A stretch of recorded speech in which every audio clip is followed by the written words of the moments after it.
अयोध्या में रामलला का दर्शन पूजन करने के लिए पहुंचने वाले आम श्रद्धालुओं के साथ ही राजनीतिक हस्तियों के भी अयोध्या पहुंचने का सिलसिला जारी है। रविवार को महाराष्ट्र के दिग्गज नेता शरद पवार के भतीजे और विधायक रोहित पवार अयोध्या पहुंचे हैं।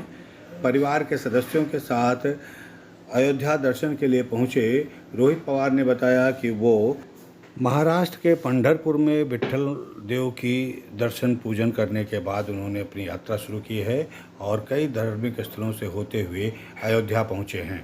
अयोध्या में राम मंदिर निर्माण और काशी में विश्वनाथ धाम की मुक्ति के सवाल पर उन्होंने मीडिया से अपनी बेबाक राय रखी।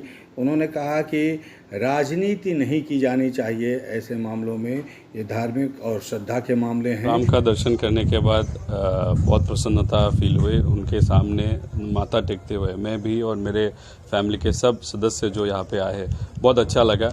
और इसके पहले भी अगर मैं 2-3 दिन में हम पांडुरंग राया मतलब महाराष्ट्र में पंढरपुर से ये जर्नी चालू किया था, तो उसके बाद फिर हम गोविंद जी का दर्शन लिया था, पुष्कर भी हम गए थे, फिर अजमेर का दरगाह भी हम होके आए, फिर कल काशी विश्वेश्वर उनका भी हमने दर्शन वहाँ पे लिया, फिर अयोध्या आज यहाँ पे आए हैं, मथुरा होके आए। तो ये सब जगह पे जाके वहाँ पे बहुत प्रसन्नता मिली और यही प्रसन्नता से लोगों के हित का काम करने का एक प्रेरणा हमको मिलती है।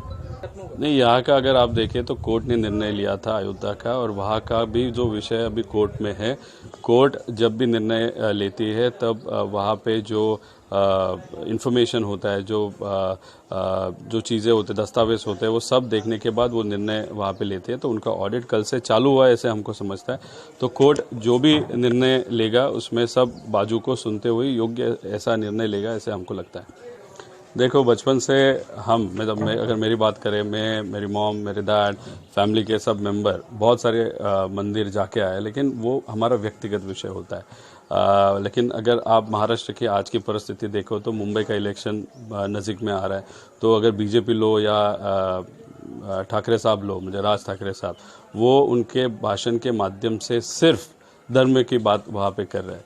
मुझे लगता है अगर वो धर्म हमारा व्यक्तिगत विषय है तो उसका राजकारण किसी ने भी नहीं करना चाहिए। अगर आप वो धर्म का पॉलिटिक्स करना चाहते हो तो आप असली जो विचार है धर्म के, जो हमारा व्यक्तिगत विषय है, लोगों की सेवा, वो भूल जाते हैं। तो वहाँ पे अगर वो भाषण के माध्यम से बता रहे हैं कि मैं यहाँ पे आना चाहता हूँ, तो वो शायद ऐसे लगता है वो राजकीय विषय है। लेकिन अगर वो यहाँ पे आए और जो लोग समाजों में तेढ़ निर्माण करने का सोच रहे या कर रहे, वो यहाँ पे आने के बाद जो शांति का विचार प्रभु राम ने हम सबको दिया है, वो स्वीकारेंगे, ऐसे लगता है। वो स्वीकारने के बाद, जाने के बाद, वो जो राजकारण करेंगे वो सिर्फ लोगों के हित का राजकारण करेंगे, ऐसा अपेक्षा हम सब रखेंगे। नहीं, उनका क्या कहना है, कैसे कहना है, 2008 में राज ठाकरे साहब ने क्या क्या बोला था, क्योंकि राज ठाकरे साहब का जो भाषण है बहुत प्रभावी होता है।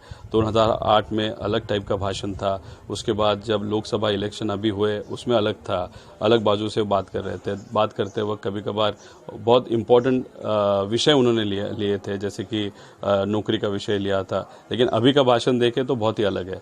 तो इसलिए 2008 में ऐसा क्या कहा था राज ठाकरे साहब ने कि इधर के जो एमएलए उनको वो चीज़ अच्छी नहीं लगी, वो देखना पड़ेगा। लेकिन अगर राज साहब यहाँ पे आ रहे हैं तो कोई भी इंडिया का बंदा यहाँ पे आके नतमस्तक हो सकता है। अगर वो आना चाहते हो तो आनी चाहिए, लेकिन आने के बाद उसका सिर्फ पॉलिटिक्स नहीं करना चाहिए। आने के बाद जो विचार है वो स्वीकारने के बाद मुझे लगता है कि उनमें बदल होना अपेक्षित है।